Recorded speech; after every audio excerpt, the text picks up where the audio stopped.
Shavua Tov, c'était le deuxième jour de la fête de Sukkot 5753, 1992, Brooklyn, New York, dans la synagogue du Rabbi 770 Eastern Parkway.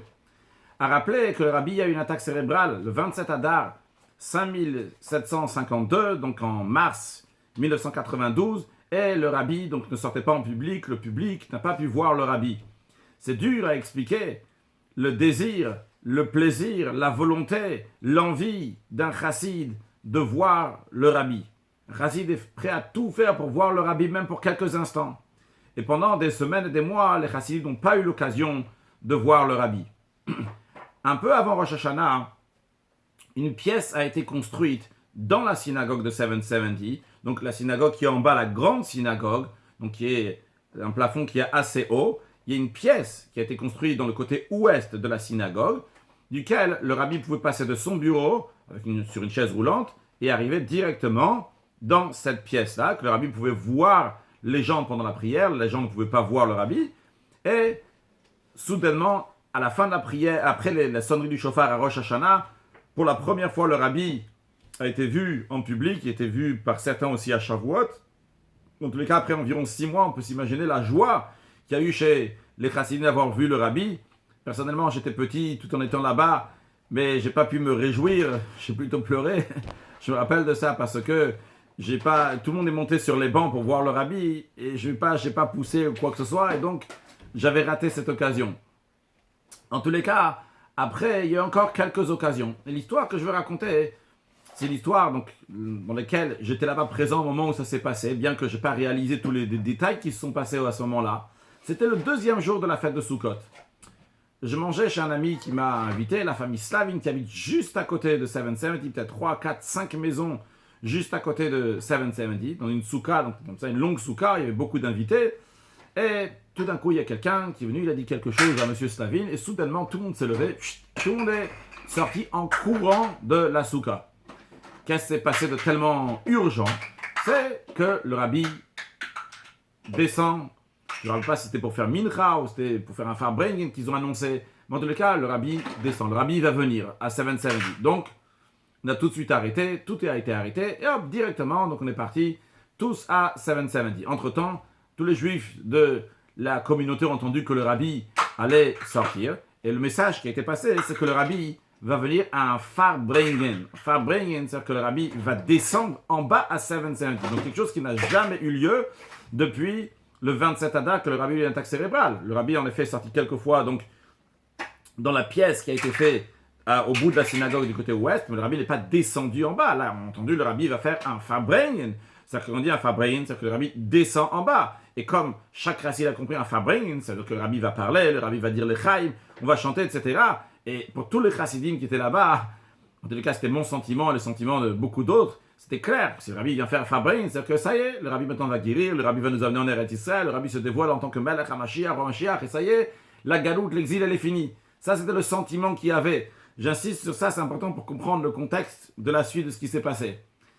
770 n'était pas prêt du tout pour un Fabrin. Quand il y a un Fabrin, en général, il y a toujours dans des endroits qui sont carrés, avec des bancs, etc. J'explique cette notion de carré, c'est très important, parce que quand on rentre à 770 et tu es avec des dizaines, des centaines et des milliers de personnes, eh bien, ça se bouscule. Lorsque les gens ils se bousculent, s'il n'y a pas un endroit, un repère où on va s'arrêter, chas v'shalom, eh bien, ça peut être très très grave, parce que les gens ils vont tomber les uns sur les autres, il n'y a pas où se relever, impossible de se relever, parce que les gens ils sont extrêmement serrés. Donc, en général, par exemple, dans la période que je parle, en 5753, il y avait, donc après, plus tard, on fait par exemple pour Simchat Torah surtout, des carrés de 4 mètres sur 4 mètres, 5 mètres sur 5 mètres. Les gens y rentraient là-bas à l'intérieur. Une fois que tu rentres dans ce carré-là, après tu ne peux plus bouger parce que tu es extrêmement serré. Personnellement, moi qui étais petit, je me rappelle qu'une fois que tu venais rentrer avec les bras comme ça, tu ne peux pas relever le bras. Ton bras, il reste comme ça, vers le bas. Il faut être très très fort pour pouvoir relever un bras ou quoi que ce soit. Des fois, mes pieds n'étaient pas par terre non plus. Donc c'était extrêmement, extrêmement serré, mais on est dans un carré. Au moins, les gens, ils ne tombent pas les uns sur les autres. D'ailleurs, les tables qui sont sur le côté, des tables qui sont assez fines, ça aide donc pour les ambulanciers de passer. Regarde, si personne s'est évanoui, si quelqu'un s'évanouit, l'autre, il crie Hatzala, Hatzala, donc ça veut venir sauver. Donc l'ambulance qui arrive, les ambulanciers qui arrivent, qui sortent la personne et qui font ce qui est nécessaire. Maintenant, ce que je veux souligner ici, c'est que 770 il n'était pas prêt du tout pour un farbrengen. Et donc, en principe, quand le rabbi vient à Farbrengen, donc les choses s'organisent. Il y a la table du rabbi, etc. Là, il n'y avait pas tout ça. En quelques minutes, vite fait, ils ont préparé une table pour le rabbi. Le rabbi, quand il vient faire le Farbrengen, il vient sur l'estrade. On peut voir ici là l'estrade, et on peut voir donc les chassidim qui sont en face comme ça donc de l'estrade. Là, de ce côté-là, donc qu'on voit pas donc le boule, ça c'est le côté ouest de 770. Dans cet endroit-là, il y avait donc sur le côté ouest de la synagogue, il y avait la petite pièce qu'ils avaient fait pour le rabbi qui vient donc pour faire la prière. Mais encore une fois, cette fois-ci, donc le rabbi dit il va descendre. En effet, les gens ils ont commencé à venir à toute allure, tout le monde s'est poussé à fond pour se mettre pile juste à l'endroit devant le rabbi pour avoir le meilleur endroit. Le rabbi va se dévoiler, le rabbi va faire un Farbrengen maintenant. C'est extraordinaire, ça y est, Mashiach il arrive, c'est la fin du monde dans le sens positif.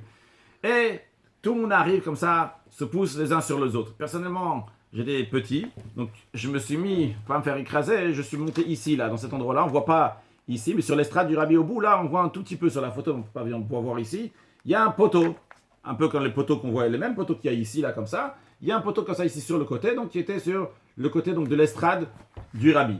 Et donc je me suis mis sur le côté, donc, sur un poteau donc, qui est sur le côté de l'estrade, pour pouvoir voir. Concrètement, hein, le rabbi il est arrivé donc du côté ouest, le rabbi donc comme ça, comme planait, c'est parce qu'il était sur une chaise, il ne marchait pas. Donc quelqu'un, il était un ou deux qui le portait, j'ai vaguement vu le rabbi quand il est passé. Et après, lorsque le rabbi est venu sur l'estrade, vu qu'il y a plein de monde donc, qui était ici donc autour, qui est autour du rabbi, moi j'ai pas pu voir le rabbi. Mais l'histoire que je vais vous raconter se passe, une scène donc, qui était ici là, juste en bas, en dessous la table du rabbi. Il y a des bachourim, donc des jeunes hommes qui ont préparé la table du rabbi, qui étaient là-bas donc sur l'estrade, et ils sont préparés donc pour le Farbrengen. Non, évidemment, il y avait des bousculades incroyables, inimaginables. Et lorsque le rabbi, il arrive, comme d'habitude, comme ça, un silence. Mais soudainement, ce qui s'est passé, c'est que plusieurs qui étaient sur l'estrade, ils sont tombés.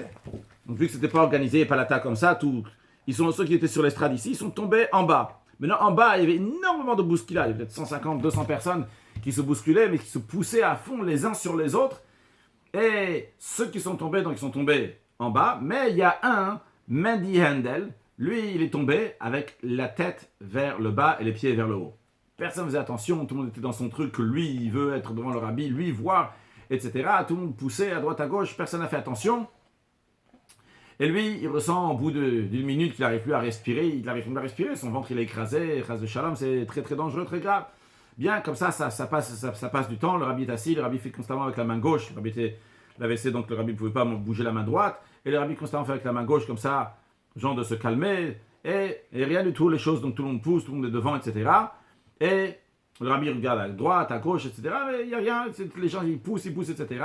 Et juste devant le rabbi, en endroit que le rabbi ne regardait pas, donc sans arrêt, il y avait plein de gens qui se mettaient encore et encore, mais vu qu'ils se poussaient, ils n'avaient rien sur quoi s'accrocher. Eh bien, les gens donc, tombaient les uns sur les autres. C'est comme un fossé comme ça que tout le monde tombait.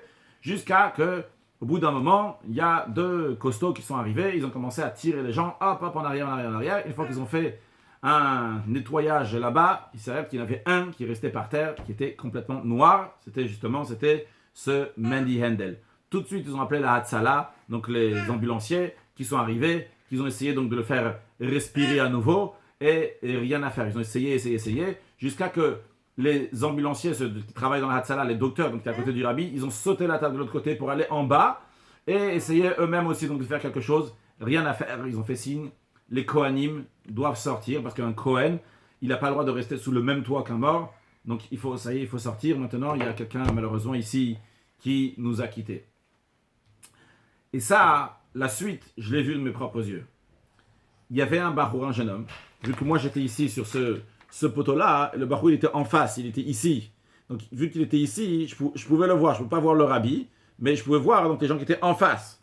Et je me rappelle comme hier, quand ce jeune homme, Moshe Gerelik, c'est le chaliard du fils de Gershon Mendel, à la Vachalom de Milano, eh bien Moshe Gerelik, son fils, donc lui, Moshe Gerelik, il était là-bas, il regarde le rabbi, avec les larmes aux yeux, il dit « Rebbe, he's dead !» Rabbi, il est mort. C'était vraiment incroyable, très émouvant. Ça va pas. 770, qu'est-ce qui se passe? le rabbi, moi j'ai pas vu ça, c'était pas de mon côté, mais le rabbi, il a regardé comme ça. Le rabbi s'est soulevé, donc a regardé en bas. Lorsque le rabbi l'a regardé, il a commencé à faire un petit battement. Il a bougé un peu. Les ambulanciers sont revenus, ont essayé de rattraper la respiration. Et cette fois-ci, ils ont réussi. Ils l'ont pris. Et juste après que le rabbi a fait ça, donc après le rabbi il est ressorti, ça s'est fini comme ça. Bon, après le soir, il y a eu encore un Fabrin, c'était beaucoup plus ordonné, le rabbi il était là-haut, il y avait il y a des chants, etc. Mais en tous les cas, comme ça je me rappelle, je me trompe dans les détails de ces détails-là. Mais après, on peut regarder dans les Yomanim, dans les comment dire, les archives, dans les journaux, quand des choses, comment ça s'est passé, Tishri Tafshinun Gimel chez le rabbi. Et en tous les cas, le rabbi est sorti juste après. Ce jeune homme, Mendy Handel, donc ils l'ont amené à l'hôpital. Et lui, il raconte que quand il est arrivé à l'hôpital, il s'est réveillé. L'hôpital était peut-être à 10 minutes, un quart d'heure, je ne sais pas combien de temps. Et il essaie de parler, mais personne n'écoute. Il entend les deux qui sont en train de parler. Ils disent, même s'il va se réveiller, il restera un légume pour toute sa vie. Et les médecins, donc l'hôpital, étaient prêts pour recevoir donc quelqu'un qui est dans une situation très dangereuse pendant 12 minutes. 12 minutes qu'il n'a pas respiré, c'est fini. C'est fini, c'est ça, pour toute sa vie. Et ça va rester un séquelle. Et lui se réveille, il dit, ça va, tout va bien. Il veut repartir à 7-7, il veut repartir à 7-7, il tombe pas, quoi. En tous les cas, le Baruch Hashem, ce jeune homme a repris ses forces tout à fait normalement, grâce à Dieu.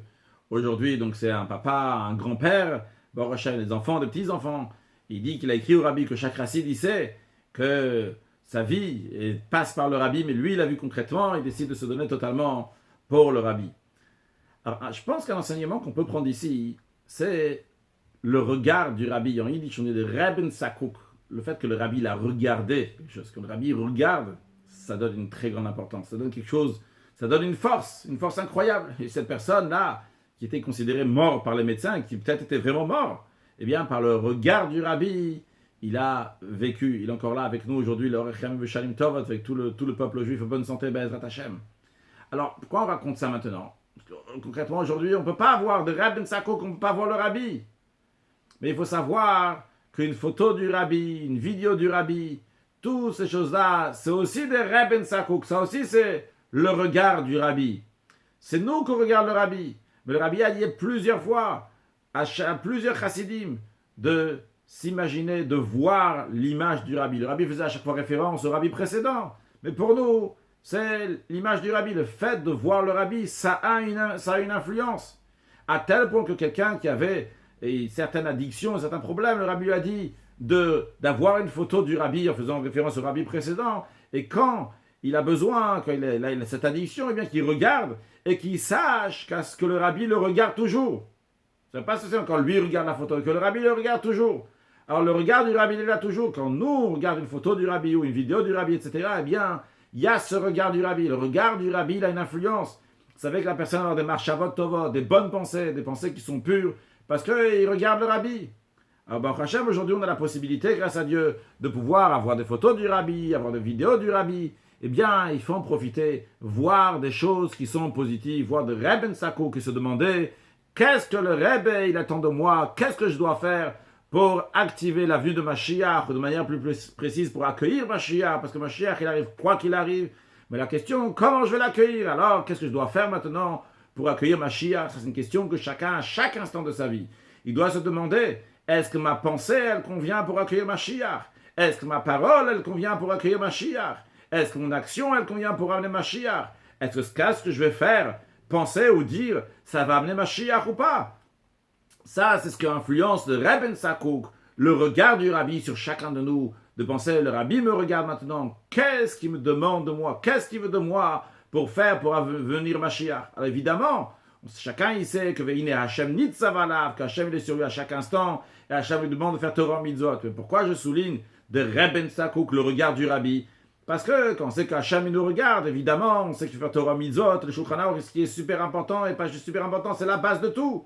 Mais après, il y a qu'est-ce qu'on nous doit faire dans notre génération, dans notre situation. Exactement, il y a des situations qui ne sont pas écrites dans le Shulchan Aruch, il y a des situations qui ne sont pas écrites dans la Gemara, qui ne sont pas écrites dans le Chumash.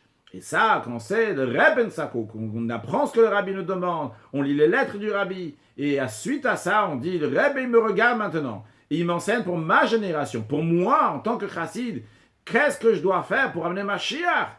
Eh bien, à ce moment-là, nos pensées, nos paroles, nos actions vont être complètement différentes, que Dieu fasse, qu'on va tous avoir que des excellentes nouvelles, on ne veut pas arriver à de telles situations, et qu'on va avoir la résurrection des morts, que ce soit la résurrection de notre cerveau des fois qui est mort, qui n'a pas de vitalité, qui manque d'énergie, ou que ce soit dans le sens littéral, pour ceux qui nous ont déjà quittés, qui vont ressusciter très prochainement, avec la venue de Mashiach, et que tous les derniers instants de l'exil vont se passer, avec bonté, miséricorde, qu'on n'entende que des bonnes nouvelles pour le peuple juif, pour l'humanité, que ce soit dans la santé, dans la vie, dans la parnassa, dans la paix, dans la joie et le bonheur, et tous ensemble accueillir Mashiach now, Shavua Tov.